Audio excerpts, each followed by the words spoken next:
Good evening, everybody. Tonight we're going to be working on Unit 2 in our Ruby on Rails course. If you remember last week, we spent a bit of time installing software and making sure that everybody got it installed. We ended up using a variety of different techniques in order to make sure that everything worked correctly. We're going to review that real quickly here at the beginning of class because I think everybody is pretty well installed and operational now. With the exception of one person here that needs some help with SQLite 3. So that's really what I'm going to focus on. Let's just jump over to a prompt really quick. And you see that I had opened one up earlier. And just to make sure, I typed in ruby-v, got a return statement that it is installed, and I typed rails-v to make sure that it is installed. And then additionally here on the third prompt, I typed SQLite 3, and it's SQLite. There's not two L's, just so you know. And then -version to just check to see that it is installed.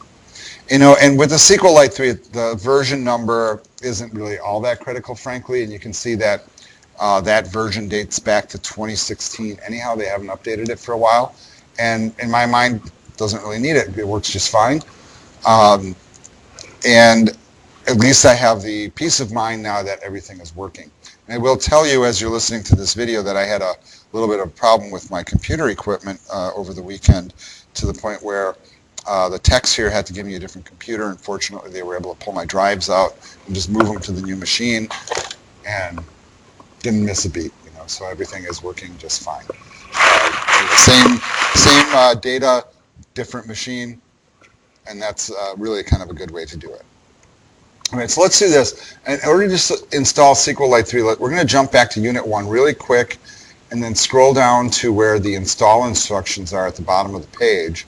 And I actually have a little section for SQLite 3, which I'm going to zoom in on here so those at home watching the video can follow along. So the first thing you're going to need to do is go to this website here. So I'm going to follow that link and open up the site. It takes you directly to their download page. And what we are looking for here is not only the executable file, but also the DLL file that will make everything work. So the one thing that you want to notice here is that they have basically two different types of downloads. One would be the basic tools for SQLite, which is this link here, so you do need to grab this zip file. And then you also need to grab this zip file because that's the one that contains the DLL that basically makes everything work. So go ahead and download both of those. And I'll go through the process of doing it, even though they probably reside on this hard drive probably a few times over at this point. And then I'm going to go to my downloads folder, which of course comes up on the second screen. You can see that's the last thing I downloaded prior to this. And then if you go ahead and you decompress these, do it one at a time. And then open up the folder. What we are basically looking for here is the exe file out of this first one. So if you want to grab the other two files, that's fine. There's really no harm done. But in terms of necessity, you just need the exe file from the one zip file.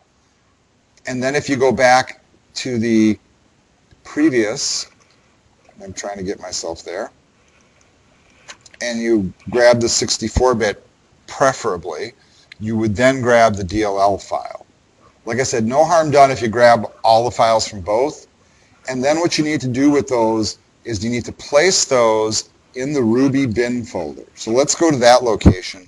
I'm going to open up another instance of File Explorer here, drop to my C drive, where I know Ruby is located.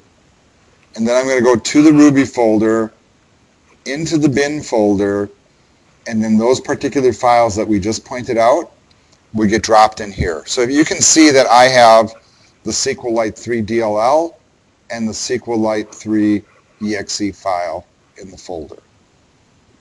I didn't really bother, frankly, to pull the other files in because I know they're not needed.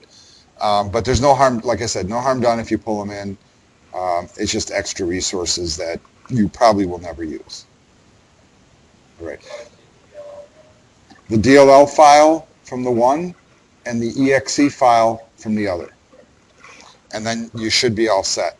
Once you drop those into the Ruby folder, you should be able to go back to your prompt and type that command, and it should register. The thing that's kind of interesting about this is not an installable program. It just runs on the fly. So it's a very, very portable database product. If you do plan on using it for different platforms, if you, let's say, do your development work on a Linux server, or you're pushing your work up to a Linux server and then running it there, you'll need the Linux version of the binaries in order to make it execute. Same is true for the Mac OS, and those are all available here on this site. Now, what's really fascinating about this database product and why it's kind of popular for doing this type of work is because it is a portable product. We eliminate the need for running a server that runs a database in order to make an application function. And as a result, it gives us the capability to actually deploy like things such as mobile applications where the database can travel with the executable. So if you don't need an external data source, you can move it around very eloquently. What you guys are going to discover here as we press forward is that the Ruby on Rails environment basically operates in three modes, right? There's development mode, there's test mode, and deployment mode, or production mode. And it's not unusual that people who work in one of those modes might do the development work in SQLite 3, but then when they deploy it out in the wild, they might actually load it up on MySQL or SQL Server. And yes, they all use SQL, so they all work together. Or what I'm seeing a lot of developers do is they keep that SQLite 3, or in some cases other database products that maybe are NoSQL, which is kind of a big trend out there too, and get their whole application running off of it just because it's so lightweight. Puts such a small burden on the server. If you've ever installed a product such as SQL Server, you'll know that it's very resource intensive. And MySQL, even though that's much more lightweight, is still a pretty large and robust product and does put quite demand on the server. And just a quick reminder here, folks, I was just reminded which downloads. For most of us, the 64-bit version for Windows is going to be required for the DLL file, and then you want to grab the tools that go with. So you need both of them. This version here just has the DLL file. That's very important. And then you also need the executable file that comes out of this download to make both of them go. They both must be placed in the Ruby bin directory in order to be recognized. If you place them in that directory and you find that you can type that command at the prompt and it still doesn't respond, you might need to reboot. You shouldn't need to, but you might need to. Okay.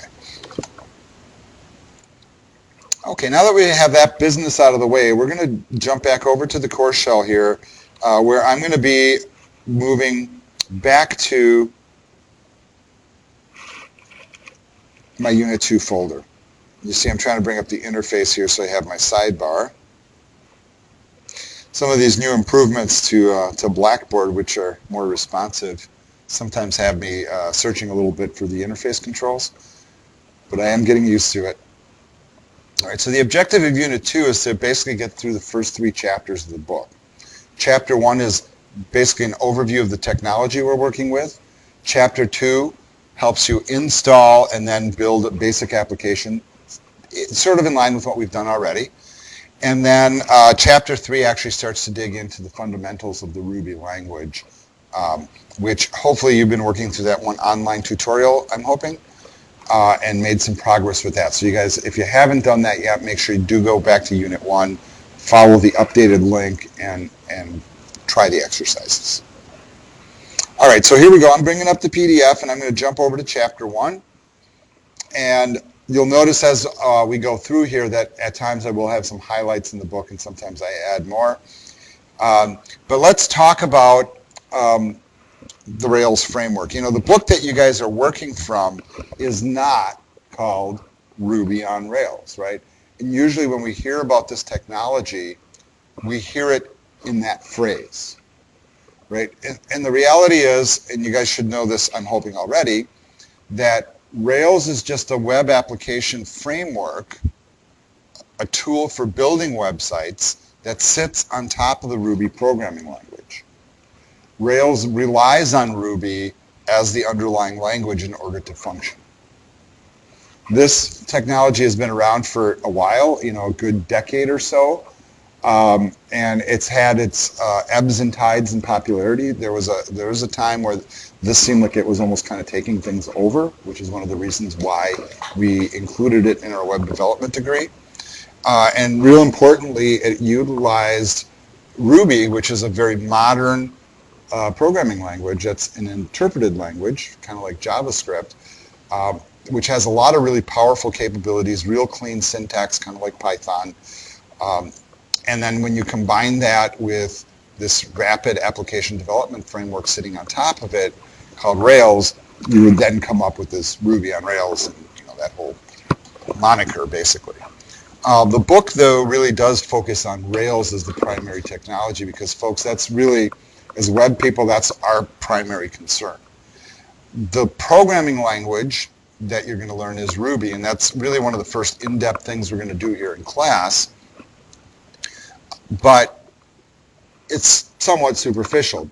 Really, kind of my assumption at this point with you guys is that you've had enough programming language learning that a new language won't take you much. This is a modern approach to a language, so it's got some different types of things going on, different conventions, if you will.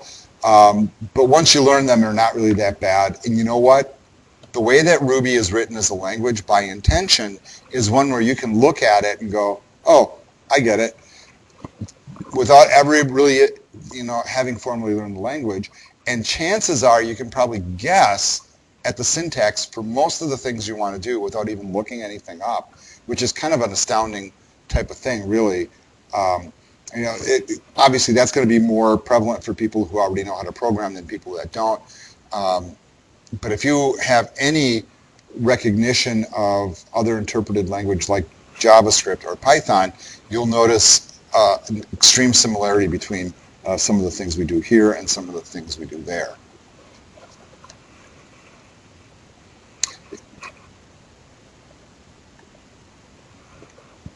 Okay, so let's talk a little bit about how the web has evolved in terms of an application delivery mechanism. Initially, you guys should be aware that we started out with just plain old HTML without any JavaScript or any CSS tagging along with it, and we were able to create some really ugly and plain looking web pages that were static. They were not really interactive. The interactivity that you provided your user was basically a link to click on if they were lucky. Later on, we added form elements to that. Eventually, CSS came into the mix to add for styling and behaviors. And then JavaScript came in and allowed some more powerful dynamic features. Then people started getting smart and using this technology in combination with server-side programming languages to do more robust things. And at the point where we started introducing server-side languages to work along with the front-end web page is really when we have an application. Because those server-side languages can interface with databases, they can run program code and do things that basically JavaScript just cannot do. That's changing, of course, now too. We live in a modern world where JavaScript is now becoming a back-end language as well as a front-end language. And we were just having a discussion before class about how some applications are completely developed in JavaScript, even though they run on a native OS. And just so you guys know, like a majority of like Windows Store applications that run in Windows 8 and Windows 10 tend to be HTML, CSS, and JavaScript running the whole shebang, which is kind of a revelation for some people if you're not aware of that. So pretty interesting from that standpoint. Despite the fact that we were, coming up with these web applications, when you start to marry the back-end language, and people started to realize that there's limitations here because of the HTTP protocol itself is somewhat hampered. It's not what we call a stateful protocol. It does not maintain state when you're running the application.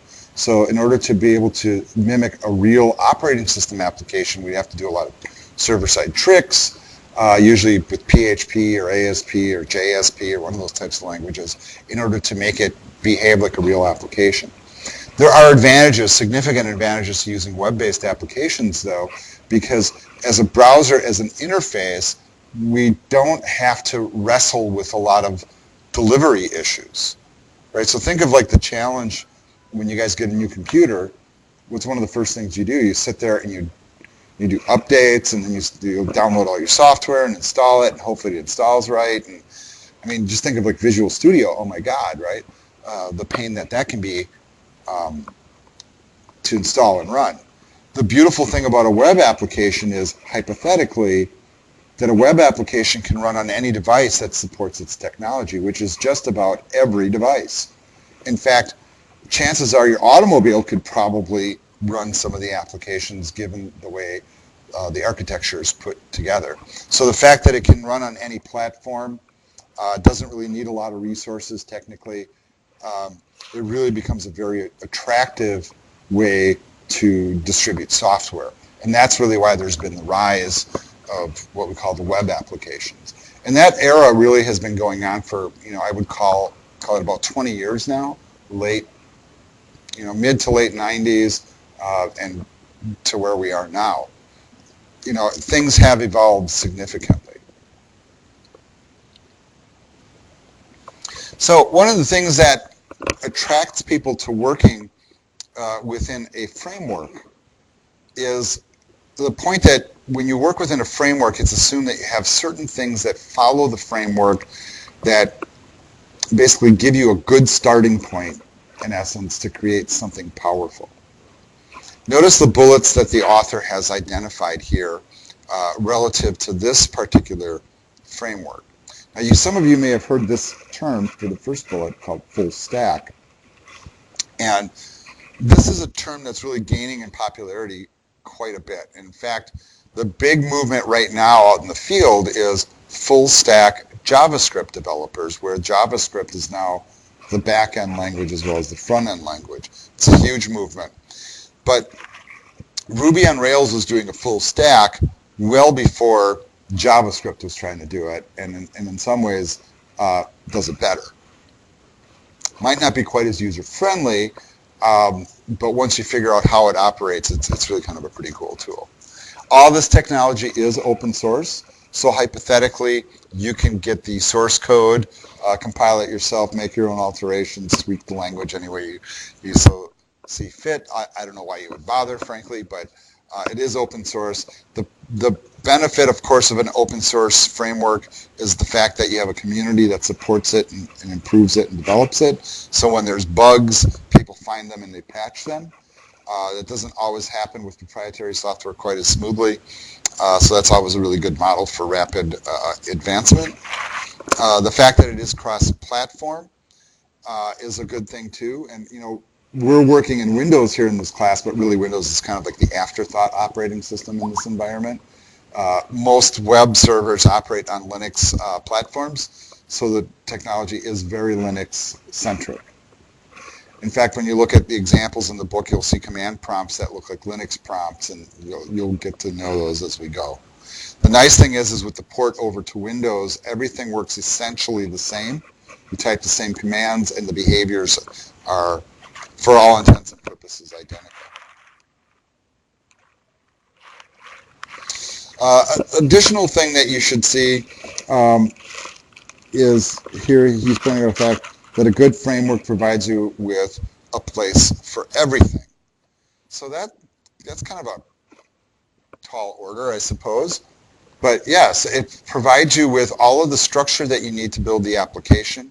It gives you styling mechanisms. It gives you the ability to interface with different technologies, to tie into databases, to still use all the standard HTML, CSS, and JavaScript. You want to combine it with like PHP or whatever, pick another back-end language. They can coexist just fine. So that's another reason why it's really popular, is that it's that kind of flexible. One of the more powerful features of this technology is the second last bullet here, which is the database abstraction layer. What you guys have probably learned in some of your other courses is that when you are writing a web application and you get to the point where you need to interface with the database, all of a sudden you'll be taking perhaps your PHP code and then interspersing with it SQL commands, right? Like you might run a method that triggers the SQL, but inside maybe some double quotes or parentheses, you're going to have, in essence, the exact SQL statement that you would type if you were sitting at a SQL console or running a SQL application. What's beautiful about this framework is it gives you some real shortcut tools for interfacing with databases that are so powerful and flexible they're kind of scary. You know, I still kind of get overwhelmed sometimes with the simplicity of the syntax. Once you create connections within your database, how you can very simply pull a piece of data without writing a query. And what happens is, doesn't mean that the query is not happening. It's being controlled by the underlying technology. So Rails is stepping in and changing your command, whatever it is that you type, and it turns it into a SQL statement that does the work for you on the back end. Now, regardless of that, it still helps to know SQL quite a bit. In fact, what I do in this class is I never trust what's going into the database, so I bring in some additional tools where we can actually look at the database and then manipulate it just in case we have problems or errors. So I will show you those tools as we get to it. Then finally, he talks about this thought, basically. And notice, I like the wording he uses. He says a culture and aesthetic to help inform programming decisions. So the point here is there's a structure that we are working within.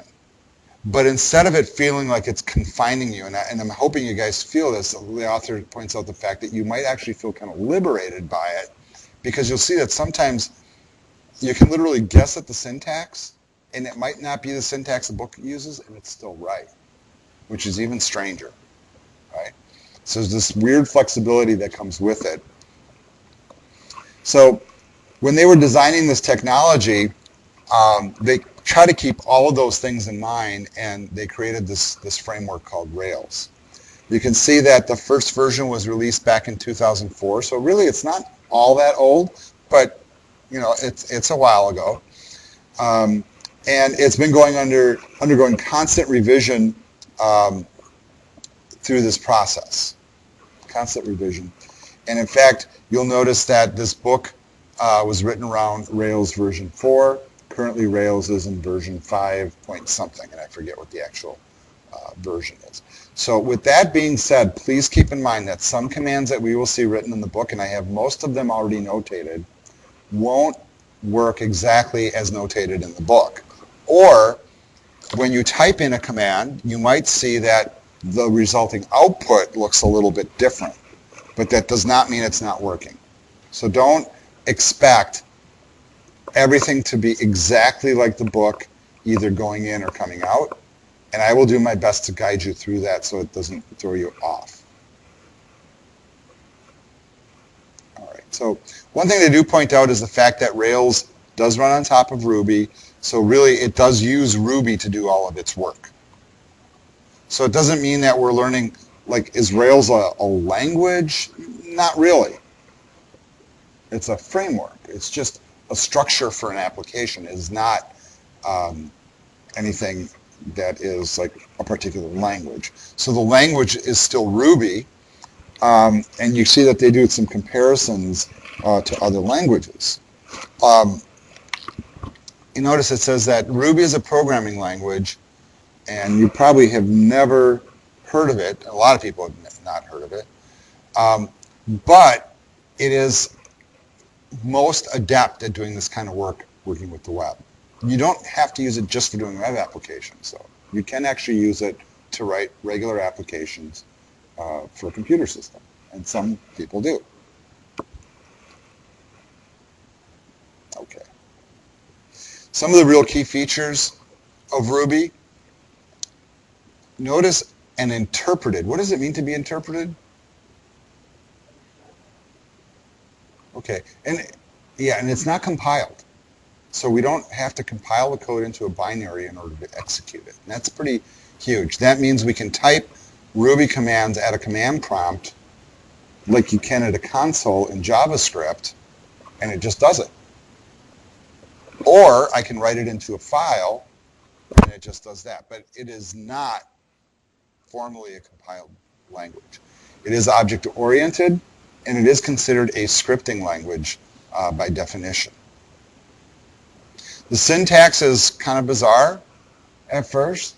Probably the weirdest thing is maybe like how you define a method, or the fact that you indent two spaces, or that you really don't use semicolons so much.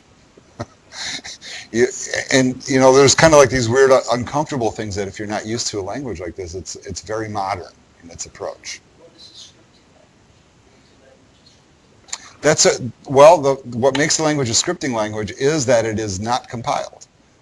So, like, for example, technically JavaScript is a scripting language. CSS and HTML are scripting languages too. They're not compiled languages. In other words, the software that renders the code is usually what the end user uses to see it. Now, Ruby's got a different complication to it, but that's a really good question, Robert, because Ruby also operates on the server. So it is our server-side language, but it's not a compiled language on the server. So it's a scripted language on the server. One of the advantages of that is it's very lightweight. And most of the things we tend to do with it tend to be lightweight. So moving data around, setting variables, calling methods, that type of thing. The other thing it helps us do is to create templates and things.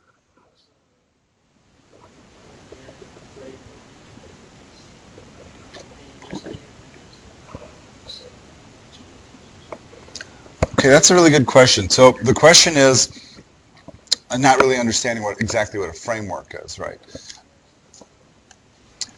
Okay, so here's my one example. Have you ever worked in Visual Studio? Okay, and have you done ASP.NET in Visual Studio or HTML and JavaScript? Just Visual Basic.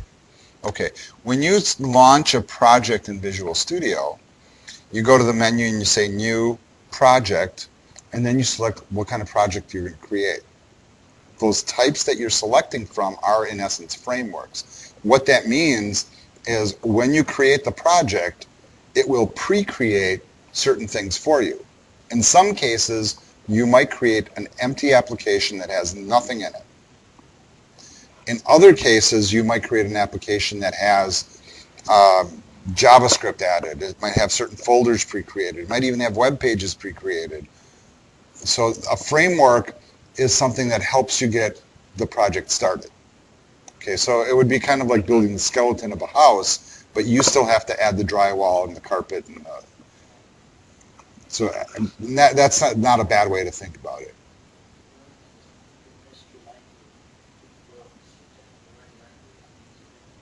Okay, I'll tell you what, when we take a break, I'll come and take a look.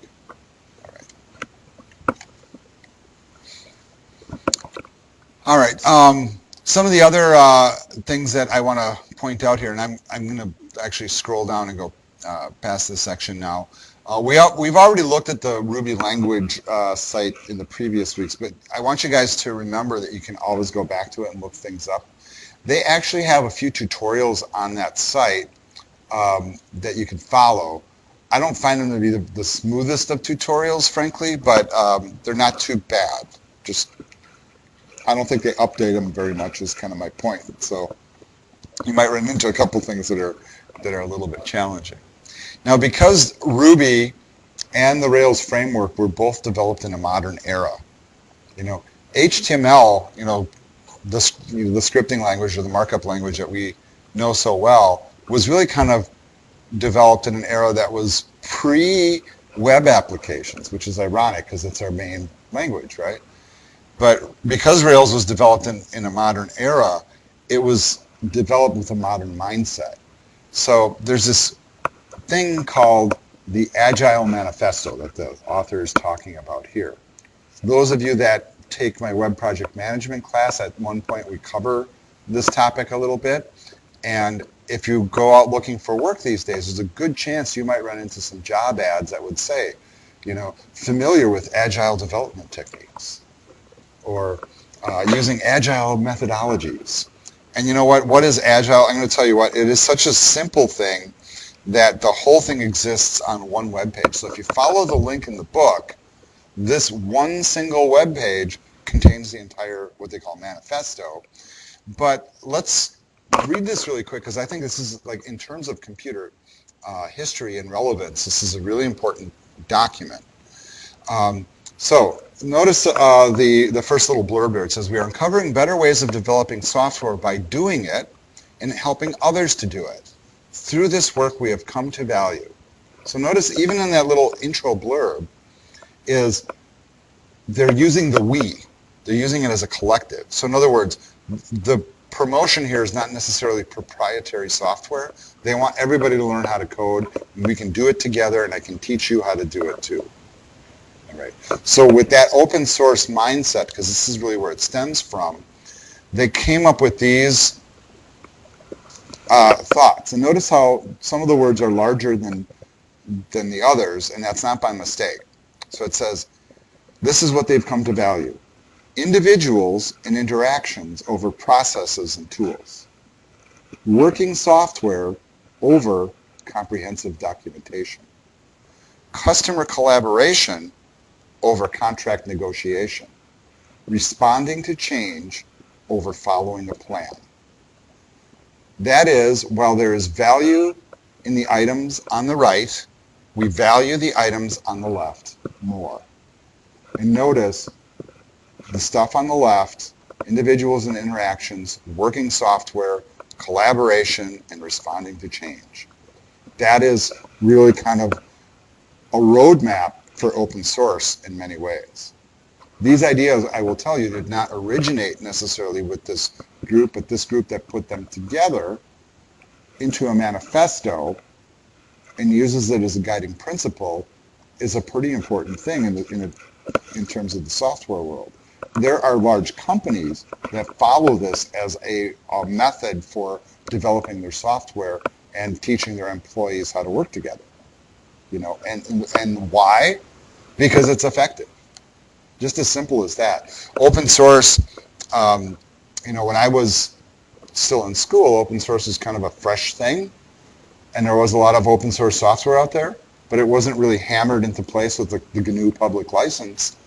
But now that those documents are firmly in place, open source has gotten to the point where it has come up and challenged the big players on the field, and in some ways made them, if you want to use my little parable here, take a knee to the open source world. IBM, company that never, ever gave respect to the open source world, now bends its knee and gladly installs open source Linux distributions on their machines. That's how significant it's become. Microsoft also is starting to open source some of their software and really kind of take a cue to that world. It's been very, very important as a movement, philosophically and in practicality as well. These are the people that put the document together, and there's more reading, of course, that you can do on this if you wish. But this is really kind of a remarkable piece of work for as simple as it is, and you can read it in a number of different languages. But this very simple little thing I have on the screen here is a guiding principle and philosophy for a lot of software companies. Rails, folks, was built with this in mind. It was built to be agile, to get things working, and to get people, doing things together and improving things. Now, of course, Just because we have people working together doesn't mean it's an easy technology to learn, but I'm going to try my best to make it as smooth as possible for you. And you can see that they reiterate the manifesto here in the document because it is so brief. All right. Now, one of the really weird things is, they have these philosophies they're operating on. And notice, what's one of their principles here? The Rails philosophy is the notion of less software. So instead of, having all this stuff you have to worry about, wouldn't it just be nice if it's all just there, right? You start a new project and all the tools you need are already built in. And that's how they do it. Another real important thing, and those of you in the ASP.NET 2 class where we talk about MVC, you'll recognize this statement, and this is a hint, hint, hint. It'll be on that exam. It'll be on this exam too. Convention over configuration. At some point, in order to make a framework really work well, you kind of have to come up with an agreed upon set of ways to do things rather than spending all your time configuring your technology to work.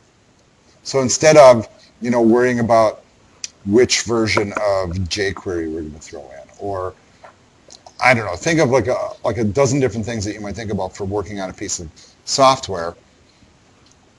If you just have a standard way of doing things, then if we all agree to just do it that way, then we don't have to worry about learning different ways to do it. It just works. Let's just move ahead. So that's a pretty important principle. Notice another thing that he points out here, instead of configuration, Rails relies on common instructions and naming conventions, all of which employ the often cited principle of least surprise. So we do it all the same way all the time. We'll never be surprised because this is just the way we do it. All right, it sounds silly. And then a lot of it really is kind of boils down to, let's just get this to work. Honestly, and if it works, don't mess with it. Let's move on. Let's create something. Let's not worry about how it works. Let's worry about what we're creating with it. Right. Another real key principle that goes with these technologies is this thing that drives the concept of MVC, which we're going to learn about in just a minute, but is this principle of don't repeat yourself, and we call it the dry principle. So if you're going to put together software, why recreate the same software over and over and over and over again, right?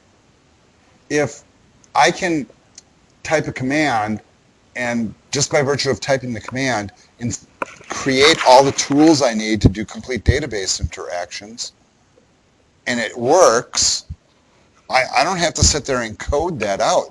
And I know that you guys is one of the things that you learn is the nitty-gritty way of doing that, which is wonderful. And then you go out into the field and somebody just clicks a button or two and it just drops it all into place. Well, Rails works on that principle, right? So it's like if you need a login system, well, here we got one. You need a database interaction, well, here, this is already set up, so don't worry about writing your own. And then the advantage of that, of course, is you don't have to recreate that code that's commonly used over and over again. Now notice, they say that Rails is opinionated. In a sense, yes, because really when you're working with a framework that kind of dictates an approach, convention over configuration, if there's a convention that they're using, they're basically saying that this is the way we're doing it, this is our opinion, you're going with it because you're using our tool. Right? Now, part of that is what they call syntactic vinegar. Did you ever hear the phrase, you catch more bees, you guys complete my phrase for me, with honey rather than vinegar? And that's kind of the point here. So why have syntax that's really complicated and painful to go through? Why not use stuff that you just kind of assume would be the syntax and make it work, right? And chances are that some of the syntax that you've used in other languages that are high-level object-oriented languages probably will work here. And if not, you can probably very easily guess. So they call that syntactic sugar because it's sweet And yeah, simple to use. Yes, we are working with open source software. As a result, it does work on just about every type of environment that you can think of. Like I said, Windows is like the afterthought environment more so than any of the others. It does really come from a Linux environment. And of course, the Mac OS, since OS X, is built on top of Unix, which is basically related to Linux. So anything that works on a Linux machine will basically work on a Macintosh, which leaves Windows the odd man out, but they managed to port it over to this environment as well. All right, now let's talk about the MVC pattern of development. And this is really kind of one of the key takeaways in this course in terms of concept. And can I just ask real quickly, how many of you, Nathan, I know you're in my MVC ASP.NET 2 class right now. You're not? Okay. Have any of you guys taken ASP.NET 2 yet? Okay, you haven't. All right. So welcome to MVC. That's a good way to do it. MVC is actually a very interesting development pattern. It actually, the concept for it dates back to kind of the early days of application development. And when I think of that, and I'm thinking modern application development, this actually dates back to the late 70s in conception, believe it or not. There was this language that was developed called Smalltalk. And actually Smalltalk was a really important language in terms of a lot of the concepts that it brought into the fray. And MVC was one of them.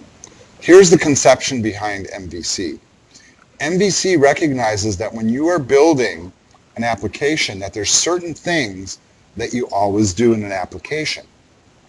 And rather than create a holistic monster of a thing, right? Because you got to remember we're creating web pages here, and then very often most applications will have some sort of a data interface, and then after you interface with your data and maybe run a couple of algorithms or routines, then you are generating something and putting it back on the screen so that the person using the application knows that something happened. So like you click a button and then something happened, right? The MVC pattern recognizes that there's certain pieces that repeat. So for example, you might always put certain things up on the screen, or you might always pull a piece of data. Rather than write one program that does all of that, you take your program and you break it down into pieces, some of which can then be reused or slightly changed and reused. And that way, instead of building things out of like big building blocks, you're building it out of little building blocks all stuck together. The MVC stands for model, view, and controller. The view is a pretty easy one. The view is what you see on the screen. In our case, that will be the browser. So what the user brings up in the browser and can react to. So that might be form elements, that might be things to click on, drop-down boxes, sliders, what have you. Think of the things you do on a web page. Once the user interacts with that screen, data is sent to the server. And the data sent to the server might just be, give me this other page. Or it could be, do some math, register me, connect me to the database, pull some data, retrieve that data, generate a view for that data, and push it back to the screen. The part that does all the controlling of the application is called the controller. That's the C. And that's where we usually have our programming logic and what I call kind of like directing traffic in the application. That controller sometimes will just take us straight back to an HTML view, but very often it can also interface with some sort of data or abstraction of data. And then the data component is the model. And the model, which we'll learn, is not necessarily the data itself, but a representation of the data. And that's kind of an interesting concept in itself. So if you look at this little breakdown here, and I know you guys can read it, the MVC diagram that they have here is, I think, kind of a useful one. And you see that the user will interface always with the view, but he will take some sort of an action with the view that will send data to the controller, which is just it's a file within the application that receives the data and decides what to do with whatever you did, whatever logic you create. It might interface with the data, might not, and then to show you that it did something, it generates a view again. You can kind of think of it as a cycle, although there's other little pieces that fall into that mix too. But that's kind of like the overview of the whole thing. As we plow through the book, you guys will learn more and more about each one of these. But what I think is fascinating is some of the syntax that we get to when we start to play with these tools. Look at that little snippet of code there. This is related to the model. And now, typically when we teach this stuff, and when I teach it, model actually comes last because that's the most complicated piece. But here, because they call it MVC, they're talking about model first. But what do you guys assume is happening in that little statement?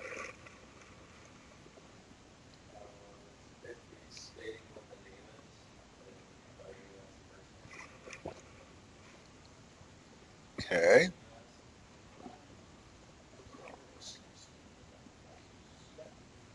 Yeah, I mean, it looks like a database statement, right? So you're selecting a user. The where is kind of like the key. It sounds like SQL, right? Where the name is Linus, and we're looking for it in first name, or are we looking for the first instance? It could be, yeah, it's probably the first instance. But wow, that's pretty easy to figure out. The syntax is pretty simple and clean. All right. So we will have a number of chapters where we deal with that stuff. Then we can take a look real quick at a controller. So a controller, for example, will have methods within it. So notice a controller will be in a class file. Now that sounds kind of familiar. That sounds like Java or something, right? Or it sounds like C#, the good old programming language with classes, right? The way it's supposed to be. Yes, there are classes here. And what's interesting is these classes also have methods. So whenever you see a def, that indicates that you're defining a method. So really we have an index method, a show method, a create method, right? Interesting, right? So wait, show, create, update, destroy, sound like database actions to you guys? Yeah, and that's pretty much default inside this environment. Now, notice that, it doesn't really give you all the code to do it, but it shows you the structure for how to do it.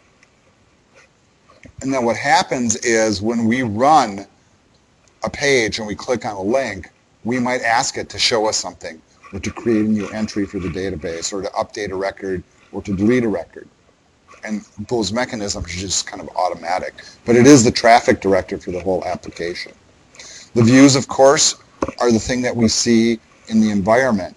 And what we'll learn is that we will have a special type of file that we use where we will take a combination of Ruby code and it interfaces with HTML, and we call this embedded Ruby code. So basically what happens is the Ruby code intermingles with the HTML, very much like you do your PHP.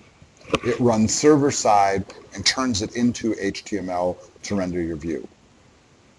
So this is really kind of a fun thing. When we're working with Rails, you're going to discover that Rails has a lot of different little plugins and stuff that you can use with it, some of which are default and some of which are add-ons. When we installed Rails, we did the gem install Rails and those extra little commands, you probably saw it seemed like 50 things installed on the screen, and those all come with every application by default. You don't have to add anything on, the stuff is just there. But yes, there are additional tools that you can add that are kind of dependent on situation. All right, so it tells us that Rails is modular, which means that basically we can add those components. And aside from the couple of philosophical things that we talked about here, that really kind of covers the whole chapter. So this is chapter 1. This is a great time to take a break, you guys. Then we'll come back to dig into Chapter 2, where we're going to build a sample application real quickly again. And then we're going to dive into Chapter 3 and start learning the language itself proper. All right, so let's take 5.